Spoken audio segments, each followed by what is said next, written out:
Bueno, ¿qué es el flysch? El flysch es, para los que vivís por aquí, pues es algo con lo que estáis familiarizados, porque es un tipo de roca que se encuentra en general prácticamente en todo lo que es la zona surpirenaica y que está constituida por una alternancia de una roca un poco más dura, que son estas que resaltan un poquito, que son areniscas, y una un poquito más blanda, que serían estas grises que aparecen ahí, que son arcillas. Es decir, es una alternancia de areniscas y arcillas que en general aparece con estas formas así un poco curiosas, aparecen lo que se llaman en geología pliegues y que tienen relación con el medio en el que se formaron. El flysch se sedimentó en un surco marino profundo de unos 1000 metros de profundidad de agua y forma la mayor parte de lo que es la zona surpirenaica prácticamente pues desde, yo diría desde Pamplona hasta Insa, más o menos, todas esas zonas grises, pero con esa alternancia de materiales blandos y materiales duros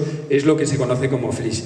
¿De dónde viene el nombre flysch? El flysch es una palabra, bueno, en realidad ellos dirían Flüsch, una palabra alemana, de alemán antiguo de la zona de Suiza, y se refiere a la propiedad que tiene para deslizarse. Es decir, el flysch, por su propia definición, pero para deslizarse actualmente, aparte de que cuando se sedimentaron en el fondo del mar, aquello cayera al fondo del mar a causa de los terremotos y acabara sedimentando en el fondo marino, ahora mismo en gran parte de los Alpes tienen lugar deslizamientos actuales que están en relación con este tipo de materiales. Es decir, que el propio nombre lo que indica es que son materiales que tienen una cierta propensión a deslizarse. ¿Dónde se distribuye el flysch? Bueno, el vaso de Yesa es un poco particular, no ha salido aquí el contorno del vaso, está un poco por la iluminación de la pantalla, pero bueno, esto es la presa. La zona del Eire, como sabéis, pues es una zona con un tipo de roca un poco distinto, son calizas, forman una zona más bien elevada, y la zona que nos queda al sur también es un poco distinta, son areniscas y arcillas, pero de origen fluvial, no marino. Es decir, que más o menos tenemos una historia de los últimos 60 millones de años a lo largo del entorno del embalse de Yesa, algo que desde el punto de vista geológico es muy bonito. Y la zona del flysch, ahora la veremos un poco más en detalle porque aquí se ve muy mal, sería una zona que debería aparecer punteada aquí y que se recogería en esta parte de aquí. ¿Pasa?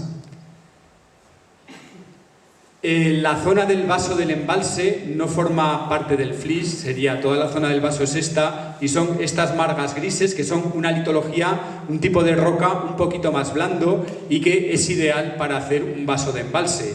Pero ¿cuál es el problema? Que así como otros embalses pirenaicos, en otros embalses pirenaicos las presas están ancladas en los materiales duros, están en las zonas de calizas normalmente, aquí no tenemos una cerrada en la que nos aparezcan una roca dura como tal. Lo más duro que aparece en toda esta zona de aquí sería precisamente ese flysch, que es un poquito más duro que estas margas grises que son las que conforman el vaso del embalse.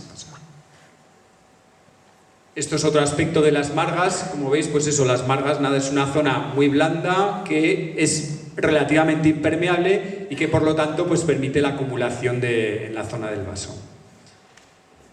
Y esto es una imagen muy buena, sacada de Heraldo de Aragón, no sé cuándo la sacaron, pero me parece muy buena porque refleja un poco cuáles son las condiciones en las que se encuentra el vaso y la cerrada del embalse de Yesa. La zona de las margas corresponde en la margen derecha del embalse a toda esta parte de aquí, a toda esta parte blanda con esas pendientes suaves, y empezaría en la margen izquierda del embalse desde esta punta, que es la del Monte Mélida, donde se produjo el deslizamiento de 2006, hacia el este, hacia allí. De modo que el flysch abarca toda esta parte de aquí, del estribo derecho, y el conjunto del estribo izquierdo hasta el Monte Mélida aproximadamente.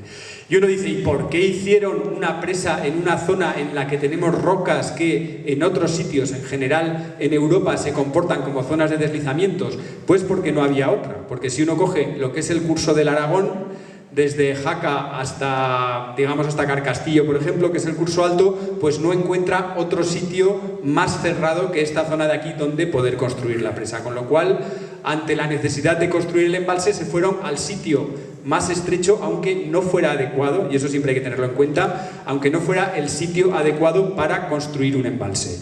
Y podemos echar un ojo y ver por qué no es adecuado simplemente con esta foto, porque en una ladera regular, digamos que en la zona templada con una pluviometría normal, una ladera no tiene que tener ningún tipo de irregularidad, es decir, tendríamos que ver una ladera más o menos continua. Y lo que se ve a primera vista es que en toda la margen izquierda del embalse tenemos una zona con fuerte pendiente, aquí en la parte alta, que va desde el Monte Mélida hasta la Refalla, y luego una zona de replano con un poquito menos pendiente allá abajo. Bueno, pues todo eso son deslizamientos, y son deslizamientos importantes que en conjunto, como veremos, suman 50 hectómetros cúbicos aquí en la margen izquierda.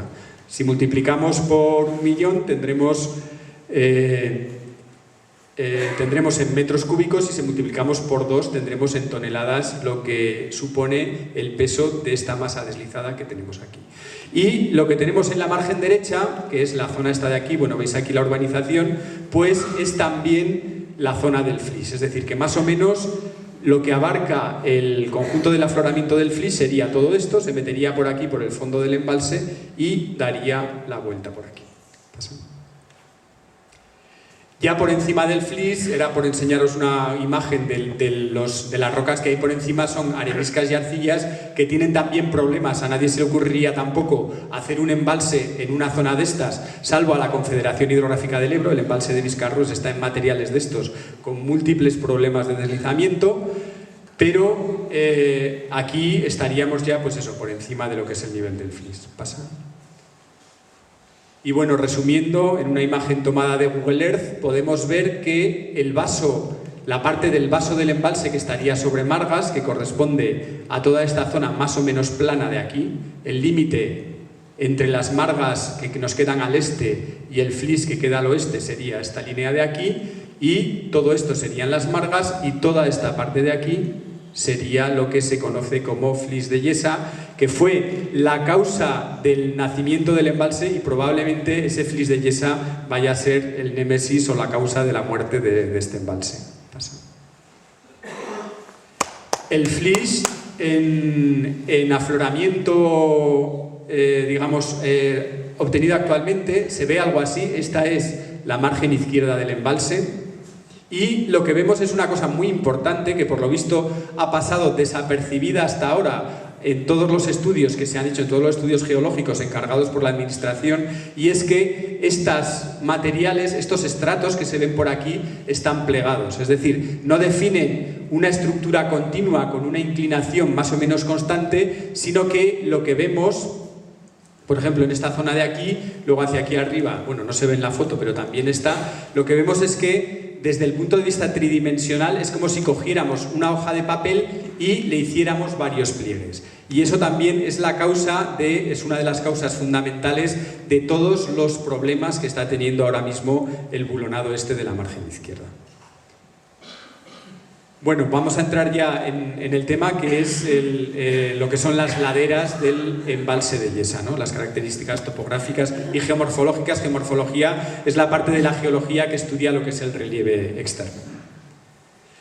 Si echamos una imagen, una visión a lo que son, podríamos ver las fotografías del 27 o del 56, en este caso es justo en el momento de la construcción de la presa, el eje de la presa a medio construir sería esta de aquí, esto es antes del llenado del embalse. Lo que vemos es que hay características topográficas o cuestiones que da la impresión de que algo ha pasado aquí, de que esto no es una ladera normal. Y una muy importante es toda esta especie de desconchón que se sitúa ahora mismo en las cercanías de la presa. La presa sería esto, la urbanización ahora está más o menos a esta altura, y toda esta zona de aquí con este escarpe grande probablemente corresponde a un antiguo deslizamiento que después todo el material que salió de aquí fue lavado por el río, pero estamos hablando probablemente de los últimos 10.000 años.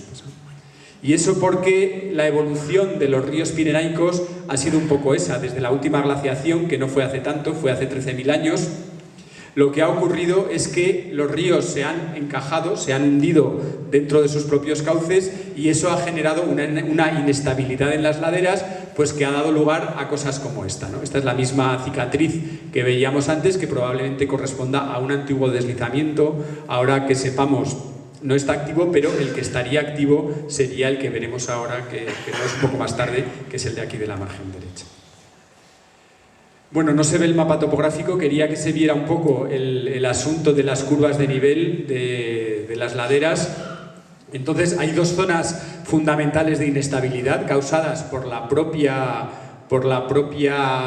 naturaleza de lo que es la roca, de lo que es el flysch, que serían todo el conjunto de la margen izquierda, desde el Monte Mélida hasta un poquito aguas abajo de la actual presa, por un lado, y por el otro lado todo este conjunto de aquí de la margen derecha. Si viéramos bueno, la topografía, veríamos eso, que los intervalos entre curvas de nivel no son constantes y que eso significa que ha habido movimientos antiguos que pueden reactivarse.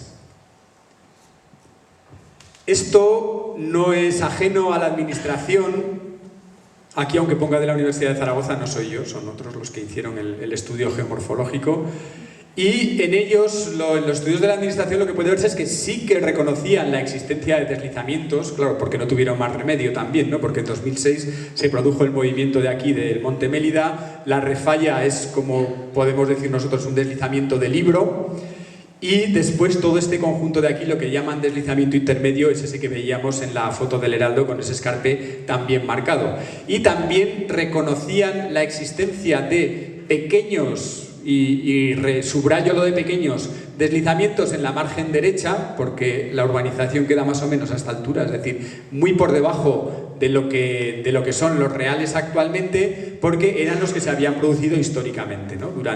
Antes de la construcción de la presa y después durante la realización de la presa. Pero vemos que hay una intención. Yo, de hecho, cuando tengo los deslizamientos pintados, los pinto algo mayores que los pintan ellos, ¿no? Porque en todos los informes de la administración, y esto es importante, hay una intención clara de minimizar el riesgo y de aumentar artificialmente la resistencia de los materiales. Luego veremos qué resultado tiene eso en lo que es el análisis de los problemas de los deslizamientos. Entonces, vemos que, por ejemplo, en la margen derecha sí que reconocen la existencia de algo, pero mucho más pequeño de lo que va a ser en realidad.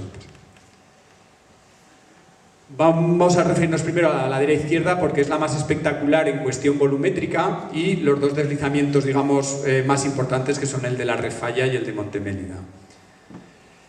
Los deslizamientos de la margen izquierda empiezan aquí, empiezan justo donde empieza a aparecer el flysch. Lo que tenemos más al este, en esta parte de aquí, serían las margas. De aquí hasta la presa, lo que tenemos son esos estratos del flysch que en este caso están inclinados hacia el embalse. Pasa. Todo el conjunto de la margen izquierda, lo que se ve, bueno, aquí sí que vemos las curvas de nivel, lo que se ve es que existen irregularidades en el intervalo, en el espaciado de las curvas de nivel. Por ejemplo, el más claro es el caso de la refalla. Aquí aparecen muy apretadas y aquí aparecen más suaves. ¿Por qué? Porque ahí se ha producido un deslizamiento. Después, ese tipo de irregularidades se pueden continuar prácticamente a lo largo del conjunto de la ladera y eso se situaría en la zona que conocemos como el flysch. Pasa. Esto es una vista aérea del deslizamiento de la refalla, que vendría más o menos el replano, corresponde con esta parte de aquí, y que llega a tocar, en su parte más occidental, llega a tocar lo que son los aliviaderos de la presa. Otra visión del mismo deslizamiento, este es el aliviadero. Veis que aquí hay una zona con mayor pendiente, aquí hay una zona con menor pendiente, y el conjunto del deslizamiento de la refalla sería todo este volumen que vemos aquí, que llegaría a tocar lo que es el estribo izquierdo de la presa. Después, hacia el este, se sigue esta morfología particular, se puede seguir porque aquí vemos también una zona con mayor pendiente y una zona con menor pendiente aquí abajo. Es decir, que toda esta parte de aquí forma parte de un gran deslizamiento. Pasa. Que además se ha podido datar en los estudios de la Confederación. Sí que aparece la datación de este deslizamiento y se sabe que se ha movido al menos hace 10.000 años. 10.000 años puede parecer mucho, pero en geología no es nada. En geología 10.000 años es estar hablando de ahora mismo, ¿no? Estar hablando desde la última glaciación para acá. Pasa. Bueno, estos son los extremos del deslizamiento y pasa. Esto es la geometría que suponemos para lo que llamamos un deslizamiento rotacional, es decir, que empezaría en la parte con mayor pendiente, en este lado de aquí, y definen una forma, lo que llamamos una forma de cuchara, de modo que la ladera lo que hace es bajar y adquirir una pendiente más estable que la que tenía originalmente. ¿Cuál es el problema? Que ahora mismo la pendiente de la refalla, la pendiente que tiene el deslizamiento de la refalla, no es estable del todo, es decir, que puede seguir moviéndose. ¿Cómo sabemos que puede seguir moviéndose? Pasa.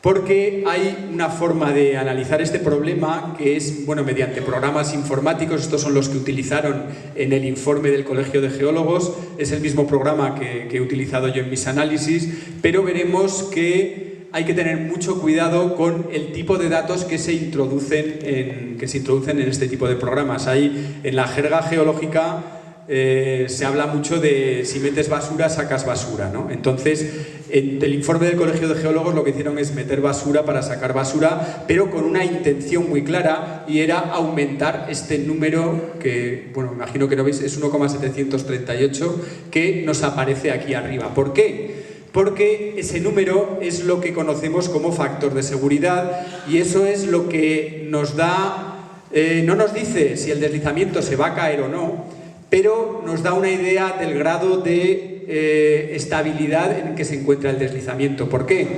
Porque lo que significa es un equilibrio de fuerzas. Significa un equilibrio de fuerzas entre, si pusiéramos en una fracción, en el numerador las fuerzas que retienen la caída, y en el denominador las fuerzas que tienden a hacer que aquello se caiga.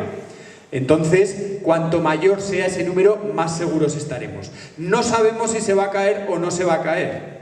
El factor de seguridad, de alguna forma, lo que revela es nuestra ignorancia frente a lo que va a pasar. Pero lo que hace la gente inteligente es curarse en salud para decir, bueno, pues voy a poner un factor, voy a ver si con determinadas circunstancias me sale un factor de seguridad alto para por lo menos tener una cierta confianza en que aquello se va a mantener. ¿De qué factores de seguridad podemos hablar? Pues para que nos hagamos una idea, el Servicio Geológico de Estados Unidos exige factores de seguridad en torno a 2,5. Y claro, se puede decir, ¿y por qué 2,5? Si 2,5 significa que las fuerzas que retienen son 2,5 veces las fuerzas que tienden a hacer caer el deslizamiento, porque en la naturaleza no estamos seguros de nada. Y una de las cosas de las que menos estamos seguros es de cómo funciona este tipo de superficies, es decir, cuánto rozamiento hay entre esto que tenemos aquí arriba y esto que tenemos aquí abajo. Entonces dicen, bueno, si más o menos podemos tener una cierta idea de con qué parámetros funciona esto, entonces decimos, como no lo sabemos seguro, vamos a poner un factor de seguridad alto. Estos señores, que eran Luis González de Vallejo y no me acuerdo del otro nombre, del informe encargado por el Colegio de Geólogos, dijeron, bueno, tenemos un factor de seguridad de 1,738, nos quedamos tranquilos, esto es estable y aquí no pasa nada. Otros fueron más aventurados y sin siquiera, dentro de la propia administración, sin siquiera hacer este tipo de análisis, dijeron que ese deslizamiento no se va a mover. Lo estoy dando distintas versiones de distinta gente, ¿no? Ahora vamos a ver con qué parámetros funciona el material y, bueno, al final os contaré un poco cuál es mi visión del asunto, ¿no? Pero basada en hechos reales, ¿eh? Pasa. Uno de los hechos reales es el tema de la sismicidad. Probablemente no nos acordemos de cuánto de los terremotos que hubo aquí en la década de los 20, pero aquí ha habido terremotos de intensidad 8 en esa década, y eso yo creo que es un factor interesante que hay que meter dentro del análisis y que estos señores no tuvieron en cuenta. Pasa otro más.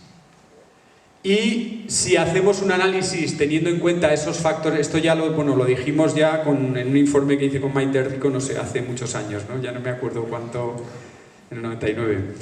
Entonces lo que hacíamos era calcular el factor de seguridad en función del terremoto que podía haber, ¿no? Entonces nos salía que con un terremoto de 8 sí que esos factores de seguridad disminuían considerablemente y podíamos llegar a tener valores que estaban por encima de 1, es decir, que probablemente la administración estaría muy tranquila con la Confederación, perdón, estaría muy tranquila con esos factores de seguridad, pero que debido a esa, digamos, indeterminación en las propiedades de los materiales, pues yo por lo menos no estaría muy tranquilo, ¿no? Luego nos referiremos a todo esto con lo que son los datos actuales. Y la sorpresa vino por el tema de que en la zona del Monte Mélida en 2006 el simple hecho de colocar ese vertedero encima de lo que era una superficie de estratificación produjo el movimiento de todo este segmento de aquí. Algo que no se debería haber producido con las propiedades de los materiales que metía este informe del Colegio de Geólogos. Es decir, que este deslizamiento era imposible. Era imposible en el año... Bueno, y sigue siendo imposible en el año 2008 porque pasa, ahora si vemos el análisis de estabilidad que hicieron, bueno, hay un par de imágenes de lo que es el conjunto del deslizamiento, se ve que se ha producido a favor de los estratos del flysch, que están inclinados hacia lo que es la presa, pasa. Bueno, esta es otra imagen para que se vieran aquí, bueno, no se ve muy allá, pero más o menos la dirección de los estratos sería más o menos esta, pasa. Y esto es un poco lo que es la situación, ¿no? Sobre una superficie que ya de por sí tiene una cierta tendencia a la inestabilidad, el simple hecho de colocar un vertedero en lo que es la punta del deslizamiento, lo que hizo fue el favorecer que todo esto se moviera hacia lo que es el embalse. Bueno, pues este es el factor de seguridad y este es el análisis de estabilidad que hicieron estos señores en el informe del Colegio de Geólogos. ¿Cuáles son las dos cosas que se pueden manipular? Y digo manipular, no digo manejar, porque son manipuladas para conseguir que el factor de seguridad no salga lo suficientemente alto, salga en este caso de 1,47. Pues hay dos cosas. Una es la geometría de la superficie, es decir, me va a cambiar mucho si yo en este corte del deslizamiento coloco esta superficie un poco menos inclinada y la saco sin que tenga esto horizontal aquí abajo. Y la segunda son las propiedades del material. Entonces, ellos lo que dicen es que este material funciona con unas propiedades más altas, o sea, con una resistencia más alta de la que tendría que tener, o sea, si hubiera funcionado, por decirlo de otra manera, si hubiera funcionado con esa resistencia que dicen estos señores, este deslizamiento nunca se habría producido. Y lo que tenemos la evidencia es que este deslizamiento se ha producido y que además la geometría de este deslizamiento no era esa. ¿Por qué alguien se dedica a manipular los datos para conseguir que esos números le salgan más alto de lo que sería normal o de lo que luego ve objetivamente y digan que ese deslizamiento es estable? Pues no lo sé, eso habría que preguntárselo a ellos, ¿no? En conjunto, pues tenemos que toda la margen izquierda, desde la Refalla hasta el Monte Mélida, forma parte de una gran zona de deslizamiento, pasa, que, dale dos o tres, que son las flechas de las direcciones de caída, hasta la última, otra más, ahí, que tiene caída hacia el embalse, especialmente vulnerable porque, como podemos ver aquí, está muy cerca de lo que es la presa actual y muy cerca de lo que es la presa futura, pasa, y que en conjunto abarcan en superficie unos 65 hectómetros cuadrados y, puesto que no conocemos o yo no conozco, es probable que muchos de los datos que ahora mismo necesitamos para saber cuál es el volumen exacto del deslizamiento, por ejemplo, estén en poder de la Confederación Hidrográfica del Ebro, pero nosotros no los tenemos. Entonces, ahora mismo podemos estimar el volumen de toda esta masa deslizable que en las condiciones actuales se puede mover hacia abajo, como demostraré más adelante a partir de los análisis de estabilidad. Ese volumen estaría entre 15 y 50 hectómetros cúbicos. El bajo, digamos que el margen inferior también es considerablemente alto. ¿Pasa? Vamos a ver ahora la ladera derecha.